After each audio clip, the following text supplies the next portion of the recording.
Non seulement Google se fait voler la vedette par OpenAI Microsoft à chaque communication, mais en plus de ça, ils se tirent eux-mêmes une balle dans le pied. Car oui, le lancement de son nouveau moteur de recherche basé sur l'IA a été désastreux, tant les réponses qu'il a données ont été parfois choquantes, voire même dangereuses pour ceux qui pouvaient les lire. Et comme vous le verrez, les malheurs de Google ne s'arrêtent pas là. À côté de cela, OpenAI et Microsoft ont des perspectives d'avenir beaucoup plus radieuses. Lors de la dernière vidéo, j'ai exposé pas mal de faits, j'ai pas mal de précisions et de détails à apporter ici. Mais vous le verrez, pour OpenAI, tout n'est pas très clair. Et sinon, j'ai plein de petites news très sympathiques à vous dévoiler, dont un outil d'IA qui s'exécute directement dans votre navigateur. Bref, commençons tout de suite sans plus attendre.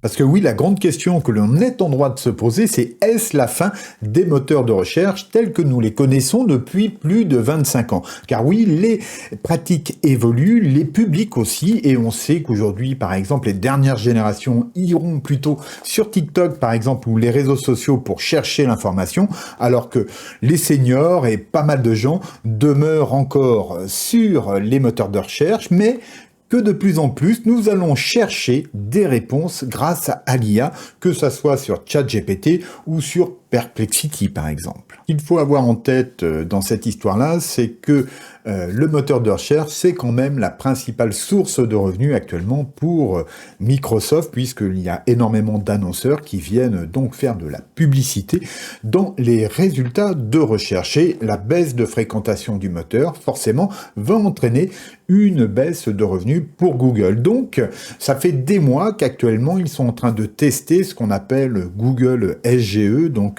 un Google avec de l'IA dedans et des résultats proposés différents. Ça devrait arriver bientôt chez nous, hein. Il y a déjà, je crois, des SERP, enfin des thématiques qui sont fortement impactées, mais je ne vais pas trop rentrer dans ces détails dans cette vidéo. En tout cas, là, le 13 mai dernier, et là, une publication qui date du 14 de la vice-présidente responsable de Google Search, donc Liz Reid, donc qui nous parle de cette IA générative dans la recherche, et donc voilà, laissez Google faire la recherche à votre place. Bon, je sais pas, moi j'aime bien contrôler les choses, mais soit. Donc ce qu'ils nous proposent finalement ici, c'est ce qu'ils appellent donc l'AI Overview, c'est-à-dire que on va obtenir des réponses gratuites grâce à des petits aperçus IA, c'est-à-dire des réponses textuelles ou certainement audio à l'avenir qui nous seront proposés suite à une requête. Et donc, on va pouvoir ajuster, comme vous pouvez le voir, on a plein d'options disponibles pour utiliser cette nouvelle fonctionnalité de recherche avec, vous voyez, on peut poser aussi des questions plus complexes. Bref, je vous mettrai ce document ici en description pour que vous puissiez découvrir un peu tout ce qui est prévu à ce niveau-là. Donc voilà, ça rentre aussi dans le détail de ce que seront les pages de résultats à l'avenir. Et puis on pourra aussi, comme on peut le faire avec Google Lens, hein, mais cette fois-ci prendre une vidéo et obtenir de l'aide de l'IA directement suite à cette vidéo. Bref, plein de choses fort intéressantes. Et donc Google mise là-dessus pour renverser la vapeur et rendre attrayant à nouveau leur moteur de recherche Google. Donc, dans les faits, c'est pas exactement ce qui s'est passé, et pour ça, je vais vous faire voir quelques résultats donc qui font vraiment polémique. Déjà, on a vu les polémiques des générations d'images au sein des outils IA de Google, quoi, qui étaient franchement assez étranges, hein, et qui dérivaient finalement beaucoup, je pense, suite à des alignements un peu excessifs opérer sur leur IA générative d'images.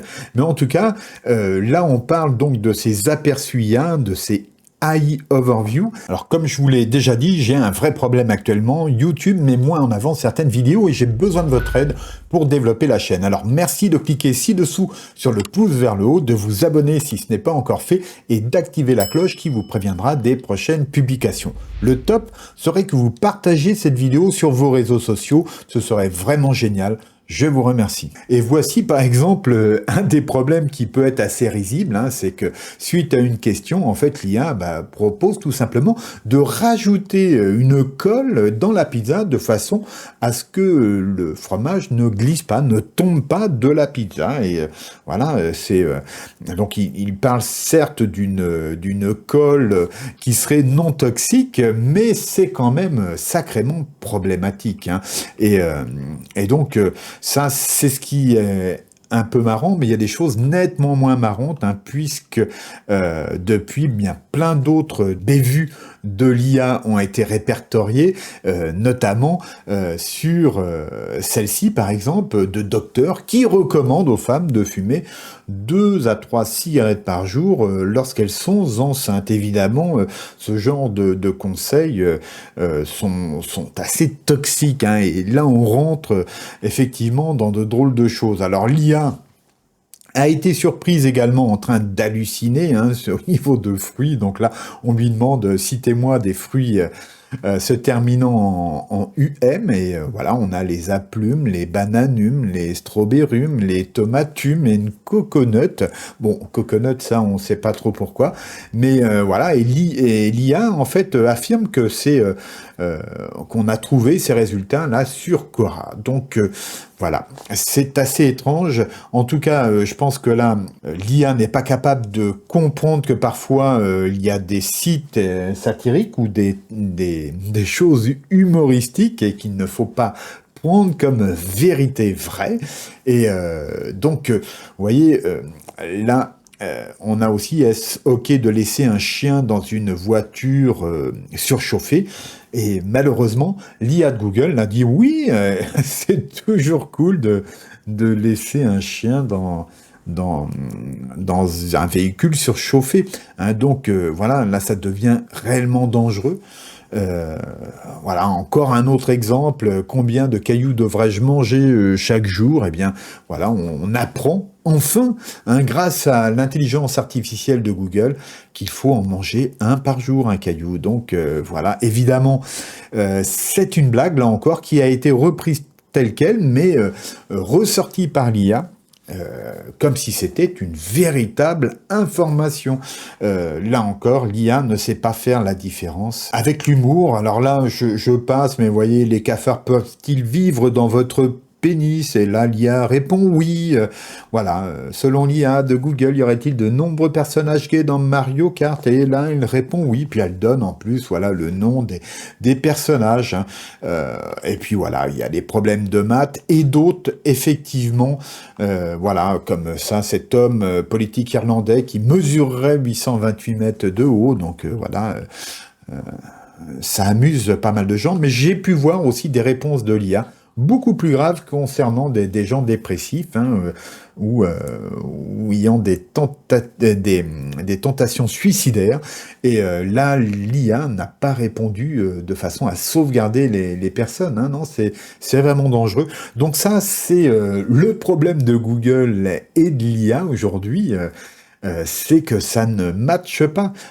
Alors qu'ils ont les moyens, qu'ils ont l'infrastructure, qu'ils ont les ressources humaines, c'est comme si il leur était refusé de réussir dans ce domaine, alors qu'effectivement, on peut le voir chez OpenAI, mais chez d'autres acteurs, et puis bien sûr chez Microsoft, que là, que ça soit en termes de communication, mais aussi d'outils et de réalisation, eh bien, les choses sont beaucoup plus fluides. Alors, voilà. Qu'est-ce que vous pensez de tout ça? Moi, je suis vraiment curieux d'avoir votre opinion. Est-ce que vous-même, vous êtes tombé sur des résultats étranges de la part des IA de Google? Enfin, partagez ça et je serai heureux de vous répondre et de vous donner aussi mes sentiments par rapport à ça en commentaire. On passe à la news suivante. Et oui, et pendant ce temps-là, chez Microsoft, ça va beaucoup mieux. J'ai parlé pas mal de Microsoft et des copilotes plus PC qui vont sortir, ainsi que ce Windows ARM 64 qui va faire une belle place à l'IA à l'intérieur.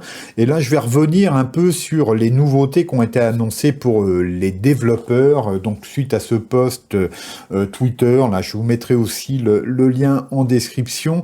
Alors déjà, il faut savoir qu'il y a Copilot Studio là qui va sortir. Donc, il y a une vidéo qui est associée que vous pourrez regarder. C'est assez intéressant. Et puis ici, nous avons ici une page qui explique ce qu'est Copilot Studio. En gros, c'est un outil qui va vous permettre de concevoir des assistants IA intelligents, actionnables et connectés pour les employés et les clients avec Copilot Studio. Donc ça se destine plutôt aux entreprises, mais voilà, ça va pouvoir être utilisé en interne ou en externe. Et c'est assez intéressant, hein. C'est un outil qui vous permet en fait en no-code ou quasiment de créer des outils basés sur l'IA et à la sauce Microsoft. Donc évidemment, ça va s'interfacer très facilement avec les produits Microsoft, hein, mais plus largement, voilà, ça s'ouvre à d'autres contenus et ça va pouvoir se partager en ligne très aisément. Donc c'est quelque chose que je trouve assez pertinent aujourd'hui et que beaucoup d'entreprises attendent. Alors, ce n'est pas exactement donné, hein, puisque vous voyez, on est quand même en hors taxe à presque 200 € par mois.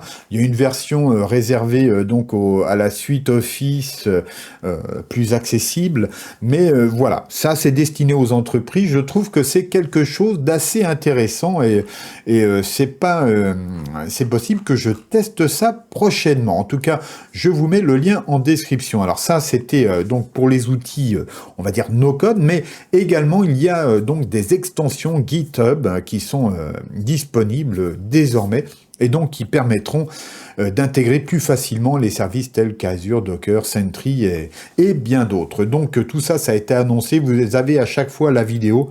Si vous voulez, vous y référez. Alors, ça, on en a déjà parlé, hein, c'est les copilotes plus PC avec le NPU à l'intérieur. Donc ça va sortir dans quelques jours dans nos magasins préférés. J'en ai déjà parlé, je vous mets les liens vers ces vidéos en description et en haut. Donc sinon, eh bien, on a le Phi 3 Vision qui est un nouveau modèle multimodal qui prend en charge les tâches de raisonnement visuel, y compris les graphiques et les tableaux avec des entrées de texte et d'images. Ben ça va être disponible effectivement au sein donc des produits Microsoft. Donc ça, c'est une grosse avancée, toujours sur Azure, bien sûr, là je pense. Et puis GPT-4 va être donc est disponible aussi sur Azure AI Studio. Donc voilà, c'est en direction des développeurs, mais tout ça, ça permet finalement de travailler avec l'IA de façon encore bien plus rapide et moins coûteuse, évidemment. Alors, il y a aussi un runtime copilot qui va permettre aux développeurs d'intégrer donc des capacités IA donc évidemment à tous les outils que ces développeurs pourront créer. Et ça, c'est vraiment aussi une évolution majeure, je trouve, puisqu'évidemment, ça va prendre en compte ces fameux NPU. Enfin bref, c'est vraiment une entrée en force de Microsoft dans l'intelligence artificielle. Là, on peut voir des tas d'exemples dans la vidéo d'outils qui sont développés grâce à ce runtime. Voilà, hein, c'est l'avenir qui se dessine, c'est l'avenir de Windows aussi, hein, et des applications qui vont intégrer de plus en plus d'IA. D'ailleurs, j'ai vu que là, c'est Filmora non, pas Filmora, Wondershare, voilà, qui sort un outil de conversion vidéo, mais qui intègre aussi des tas de fonctionnalités IA dedans. Bref, j'y reviendrai certainement dans les prochains jours. Alors là, on repasse un peu sur le matériel, ça j'en ai déjà parlé.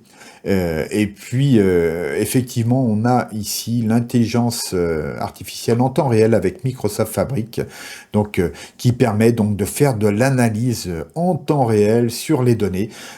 Donc voilà, il y a pas mal de choses donc du côté de chez Microsoft qui arrivent pour les développeurs et forcément ça va avoir des répercussions fort intéressantes pour nous utilisateurs ou nous développeurs. Pour faire suite au premier sujet de cette vidéo, je reviens donc sur le search et sur Google et la chute de son moteur de recherche. Il faut bien voir qu'effectivement avec des outils comme Perplexity, hein, la recherche sur le web est plutôt sympathique et offre d'autres perspectives qu'un moteur simple. En même temps, je pense que les moteurs de recherche ont toujours de l'avenir, mais en se spécialisant sur des thématiques précises. Alors, en attendant, OpenAI travaille lui aussi sur une fonction de recherche sur le web, et je pense qu'effectivement, il ne peut pas faire l'impasse sur ce genre de fonctionnalités dont les gens ont besoin. Perplexity est très bien, mais par ailleurs, je veux dire, pourquoi OpenAI ne travaillerait pas aussi là-dessus? Je pense que stratégiquement, ils ne peuvent pas faire l'impasse. Alors, ça fait une épine de plus dans la chaussure de Google concernant donc la pérennité de ses activités de moteur de recherche, mais en tout cas, voilà, la stratégie de chacun est en train de se préciser et on attend cet outil pour bientôt, j'imagine. En tout cas, je vous mettrai également le lien ici en description. Voilà, hein, on sait que Microsoft a déjà intégré ChatGPT dans Bing. Copilot va aussi évidemment être omniprésent sur les plateformes Windows et autres d'ailleurs, puisqu'ils l'ont annoncé. Hein, le but de Microsoft, c'est de mettre Copilot partout le plus possible sur la plus grande diversité de plateformes et de machines. Donc voilà, hein, on sait à quoi s'attendre de ce côté-là. Ils sont très offensifs. Ceci dit, sur OpenAI, j'ai d'autres infos. Il y a eu pas mal de bouleversements, notamment en ce qui concerne donc le comité de sécurité et de l'alignement du modèle ChatGPT et de tous ces modèles. En fait, eh bien, il y a quelqu'un qui est parti dernièrement. Hein, c'est donc Jan Lake, hein, donc qui a quitté ces derniers jours OpenAI. C'est lui qui était donc chargé de la sécurité et du super alignement de ChatGPT. Eh bien, figurez-vous qu'il vient de partir chez le concurrent principal, on peut dire, hein, c'est-à-dire chez Anthropic, pour travailler sur Claude, hein, et donc la sécurité et le super alignement donc de ce modèle de chez Anthropic. Donc ça, c'est une sacrée nouvelle, et donc du côté d'OpenAI, eh bien ils sont contraints de former un autre comité de sécurité, et figurez-vous qu'il s'agira donc cette fois-ci de constituer une nouvelle équipe autour de Bret Taylor, Adam D'Angelo, Nicole Seligman, et c'est Sam Altman qui devient donc le chef de ce comité. Ça veut dire aussi qu'en termes de politique et de stratégie, il ne devait pas être d'accord sur les choix que Sam Altman a dû faire. Donc on en saura peut-être plus. En tout cas, là encore, je vous mets le lien en description. Vous pourrez avoir tous les détails de ces news croustillantes. Allez, pour une fois, on est sur les marchés de la bourse pour constater que désormais, Nvidia pèse plus que l'intégralité du CAC 40. Et oui, c'est le truc complètement dingue. Donc il a gagné près de 7% hier à Wall Street, et donc voilà, il a éclipsé toutes les grandes valeurs, et ça prouve une fois de plus que l'IA, c'est vraiment le pétrole de ces années que nous sommes en train de vivre, c'est historique, et que cela, voilà, ça entraîne des capitalisations complètement folles. Il y a d'autres exemples tels que celui-ci, mais Nvidia a vraiment du vrai et du dur entre les mains, hein, même si on sait que par ailleurs, voilà, d'autres solutions et d'autres types de processeurs existent et se développent pour l'IA. Aujourd'hui, force est de constater que dans le cloud, dans les data centers, c'est Nvidia le roi, et là, plus encore aujourd'hui, effectivement, l'avenir, lui, appartient certainement. Donc là, on a un article, voilà, financier, certes, mais qui recoupe d'autres informations assez intéressantes. Je mets le lien également en description. Allez, pour terminer cette vidéo, un outil en ligne. Je vous avais déjà parlé des modèles des LLM qui peuvent se charger et s'exécuter directement dans le navigateur. Et bien cette fois-ci, c'est un modèle musical. Alors je vais pas voilà, lancer le calcul ici, ça va prendre un petit peu de temps, mais en tout cas ça marche bien, et si votre machine est assez puissante, eh bien c'est quelque chose d'assez intéressant. Je vais quand même vous faire voir comment ça marche. Alors c'est très simple, on va pouvoir choisir ici des styles musicaux, comme vous pouvez voir, et puis aussi des ambiances, hein. Donc par exemple, voilà, je vais prendre Electro Dance ou Funk, tiens. Là, je vais choisir quelque chose de joyeux, par exemple, et puis je vais ajouter le prompt qui m'est proposé ici. Alors, il faut savoir que au départ, ici, il y a le chargement du modèle qui se fait dans le navigateur, et une fois que c'est fait, eh bien, on va pouvoir lancer le calcul. Hein, donc là, je vais juste ramener ici, par exemple, voilà, mon truc de de performance machine, on va pouvoir voir ici qu'effectivement le processeur va être mis ici à contribution. Le GPU, lui, il est plutôt tranquille, hein, mais évidemment la mémoire, eh bien le modèle est venu se loger dedans. C'est des petits modèles hein, qui font même pas 1 gigaoctet. En tout cas, là, ça y est, c'est parti, la génération est lancée. Et donc, voilà.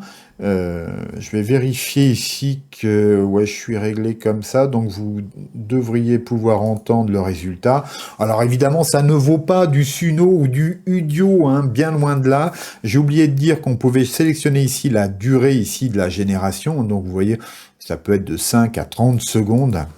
Donc, bon, ça permet de faire des petites illustrations sonores.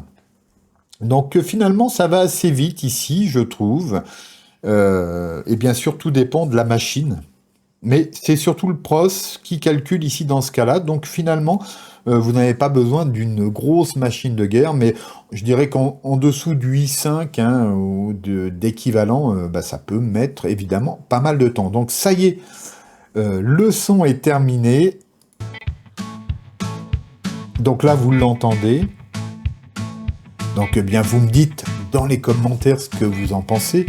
Moi, je l'écouterai juste après parce que là, j'ai pas branché mon casque et je n'entends pas du tout ce qui se passe. Je vous le repasse en tout cas. Voilà.